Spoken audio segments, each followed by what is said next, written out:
Hello everyone and welcome back to our YouTube channel Sharang and Sharvari. So who's this? This is one of my oldest friends in the world. Her name is Maitreyee and we've known each other for how many years now? Over 20. Over I'm 20. sure over 20. Yeah.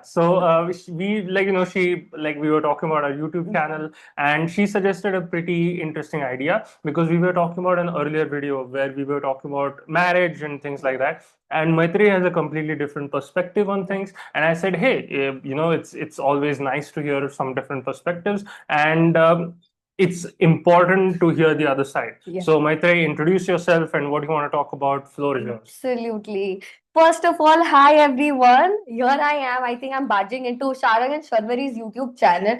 I said that to him. I guess I'm your first guest speaker. Yes. And now we have like a sort of arrangement that when you hit 1 million followers, then I'm going to come back as a guest speaker. This arrangement was pretty much forced on me, but yes. Yeah, so that's an arrangement. So you guys ensure that you hit the subscribe button and get them up to speed so you can see me here again.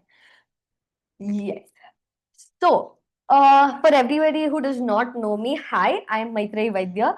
I am Sharang's childhood friend and pretty close to Sharvari now as well. So here I am hijacking my favorite couple's YouTube podcast because I told them, hey, you know what? You guys are a very happily married couple, but you need someone to like balance the scale and give you a different perspective or to give you an opposing view or real life experiences. Yes. So here we are balancing. So, how old are you? So as of now, I'm 27 years old. I am an engineer and I have done my MBA in operations management Okay. and I have a corporate job. Okay, perfect. We won't talk about companies to avoid personal details. Yes. And so, what is your status right now? Are you single? Are you dating someone? Yes. So I'm single, but I would like to clarify I am voluntarily single, not single because of my situation. I'm choosing to be single at this point. Okay, so you're not is a femcel or incel or whatever it's called? No. I'm definitely straight. I am. No, incels are involuntary celibates. They're also straight. Anyway, okay, That's different conversation. Another video for that, but never mind. Yes. So single. Let's stick to single. Yes, and I mean, people pretty much know our views on marriage and family. We have pretty traditional views. Sarvari and I, we are about to become parents. Yeah. So you have a completely different perspective on things. Absolutely. So just share your perspective on marriage and particularly children. So first of all, I would like to begin to say it's not like I'm opposed to marriage. Let me clarify that. I think marriage is extremely beautiful and it is great having a life partner to share all the happiness and the sadness of life. Having said that, my views about marriage are that the reason why nowadays people choose to get married is because they've reached a certain age, maybe, or they're like, oh my God, 27 and single, or all your friends are getting married, or whatever. My perspective on that is I think people should get married only and only when they are sure about their partner, that yes, this is the person I can spend the rest of my life with. Their emotional needs match, their EQ matches to a level, and they are compatible enough to spend the rest of their life together. Okay, so I'll give, if I may, I'll give some pushback. So the thing is, I completely agree with your point that you should find a compatible partner, etc., etc. I think the problem today is that everyone is on the lookout for Mr. and Mrs. Perfect, which do not exist. So that's the first issue I see. And the second issue I see is you say, there's no such right, there's no right age to get married, right? And biologically speaking, that's just not true. Because as a man too, at some point I'll get old and my attractiveness will reduce. And as a woman, after 35, it's considered geriatric pregnancy. So especially if you want a family, there is an age where you have to marry, pretty much. But then should I say this? So should I just marry the next guy who agrees to marry me just because I want to have a baby and then traumatize the baby because my age was going or I had to have a baby before 35? So I get the next guy and then traumatize my family. Everybody is. There's this trauma.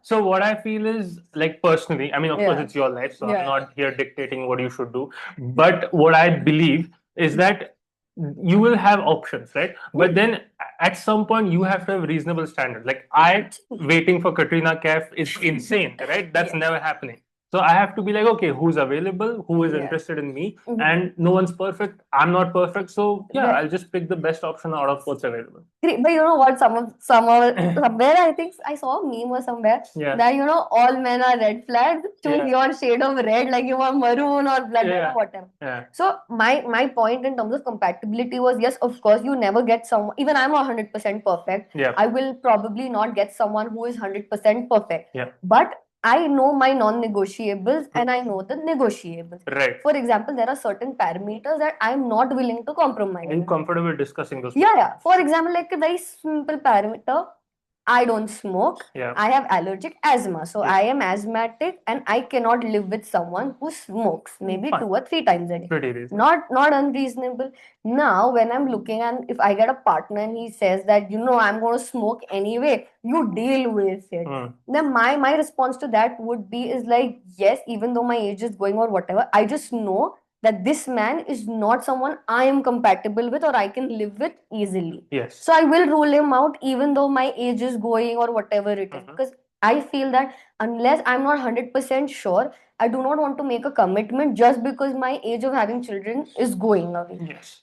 So I can choose companionship later on in life, but I 100% willingly made the decision that yes, he is the correct partner for me. And children, if we have children, I'm more than happy. If we don't have children, again, that's life. You can never dictate something like that. So. Okay, so like I think this criteria that you mentioned is pretty reasonable. But I think in our last conversations you had also mentioned some criteria. I'm not sure if you're comfortable discussing them. I will give you another example if you're okay. No, I wanted to I don't know if we. So no, it was the criteria, your criteria regarding the man's finances. Are you comfortable discussing that here? Absolutely, I don't mind. So see. And before I say anything, understand that I am working myself. So I know what it takes to hold a corporate job and what it takes out of you to manage that. Yes. Now, from my perspective, now I am earning whatever XYZ amount that I am earning. I have created a lifestyle for myself. Yes. Okay.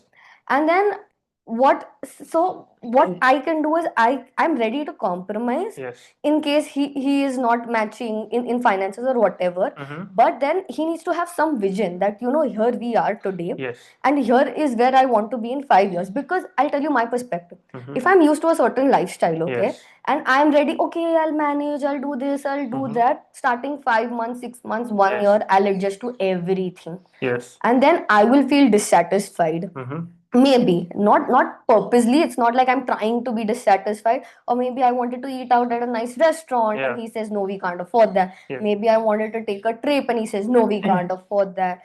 Maybe I wanted to buy something for my family for Diwali, Ganpati, whatever. Oh no, we can't afford. Okay, so just to make sure I understand you correctly, and based on also what you said last time, you want a man who's equal to you in terms of income or slightly exceeds it. Yeah, I mean, I'm willing to compromise even if he cannot match me. But there's a limit to how much I'm willing to compromise. Like I won't subject myself to poverty over love because I know later on in life, if I'm dissatisfied, I'm going to bring those things into the marriage and then it'll be like a whole different conversation. So I think this is a part where I think men and women are quite different. Because I feel like most men, or the ones that we know for sure, right, they most of the times don't care about how much money a woman makes. And a man marrying quote unquote a woman with a very basic job would not see himself as sliding into poverty because he sees it as, okay, I'll use my income to support her. And I'm not saying there's anything wrong with the way you're thinking, but life is a game of probabilities and statistical charts. So I feel that this criteria, especially because you have an amazing career, right?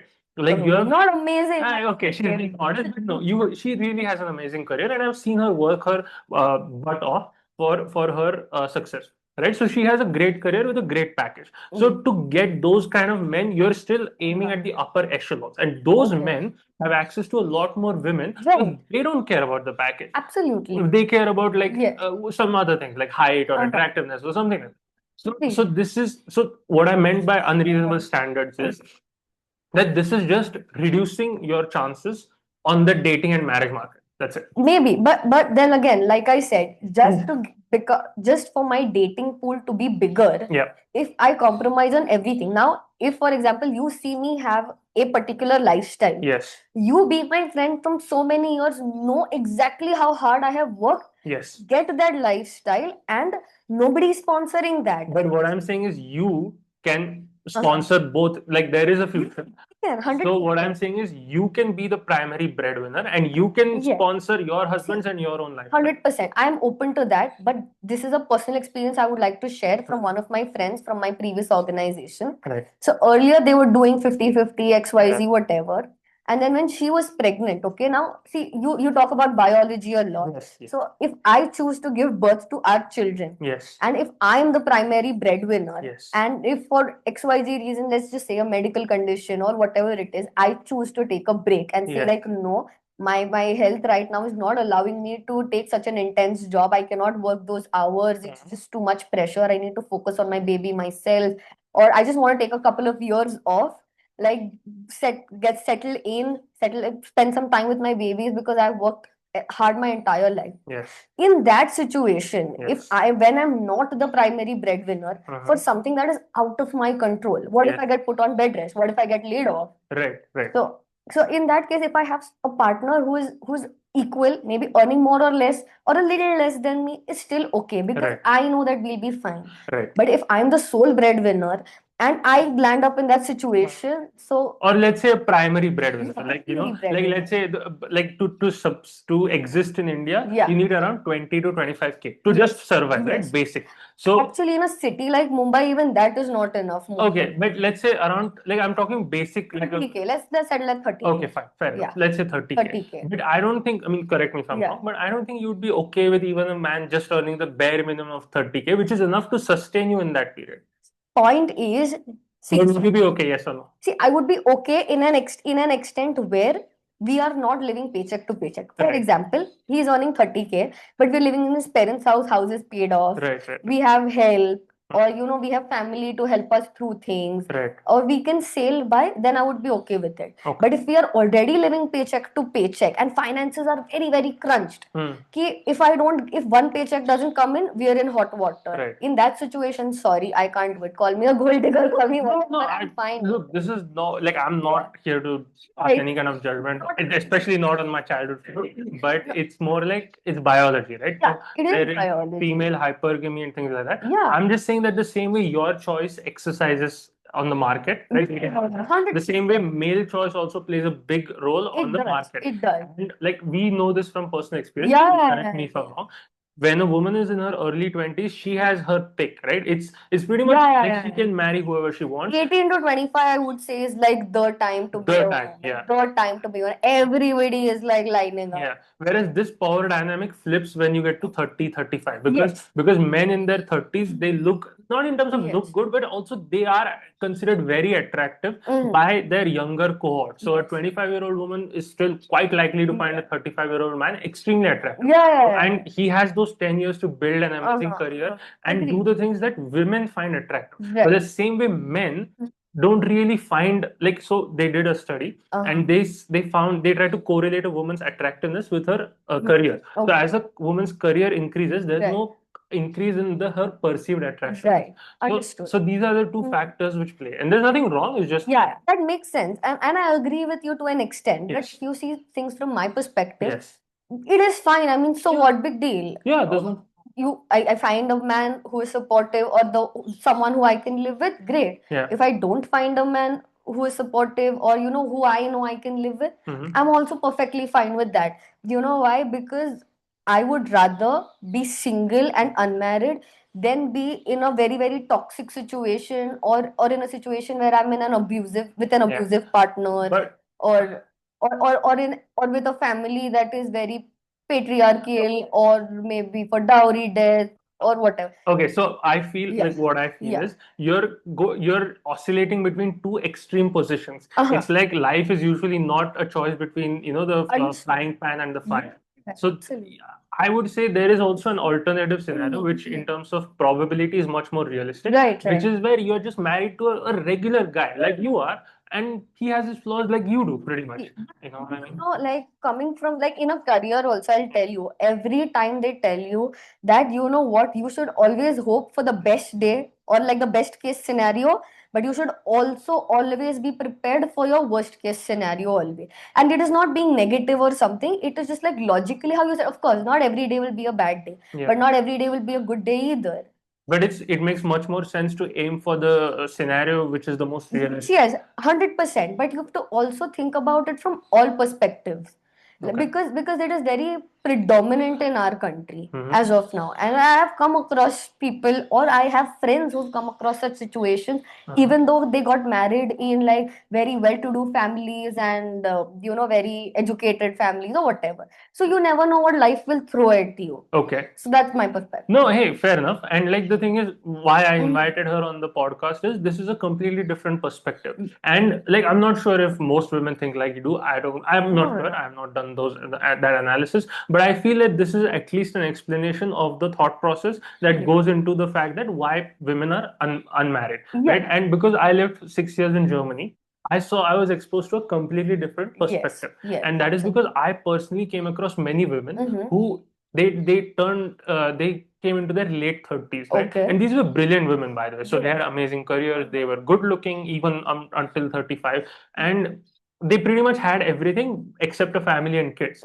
right? And what happened to them at least was that their careers were not enough to fulfill them, and that was my personal experience as well. Like, I'm not just saying women are like this. I myself was like this. You know how much how much of my career, quote unquote, I sacrificed for the sake of marriage and kids. You've seen it first. We've seen that. It took a lot out of you. You lot take that kind of a compromise. I was willing to sacrifice a lot. So was Sharvari, which is why I married her. So the thing is, marriage and family always takes its toll, right? But life is not just about today. Life is about, you will hopefully, I pray to God, live to 70, 80, right? So will I, hopefully.